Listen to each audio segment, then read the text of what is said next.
अस्सलाम वालेकुम। Ball pen से खुशखत किस तरह से लिखा जाता है, इसके वीडियोस की सीरीज़ में शुरू कर चुकी हूँ।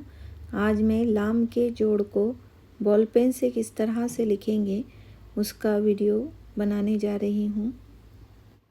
लाम की आधी शक्ल अलिफ़ के साथ लिखेंगे तो ये लाम अलिफ़ ला हो जाएगा। लाम की आधी शक्ल को बे के साथ लिखेंगे लब। लाम को जिम के साथ लिखेंगे लज। लाम को दाल के साथ लिखेंगे लद। रे के साथ लिखेंगे लर। लाम को सीन के साथ लिखेंगे लस। लाम को स्वाद के साथ लिखेंगे लस। इसी तरह आप भी मश्क करते रहे साथ ही साथ।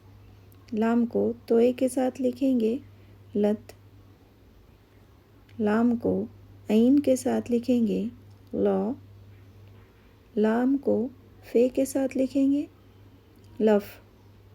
लाम को काफ के साथ लिखेंगे लक। लाम को छोटे काफ के साथ लिखेंगे लक। लाम को लाम के साथ लिखेंगे लल। लाम को मीम के साथ लिखेंगे लम। लाम को नून के साथ लिखेंगे। लाम को वाव के साथ लिखेंगे लो। लाम को लाम अलिफ के साथ लिखेंगे लिल्ला।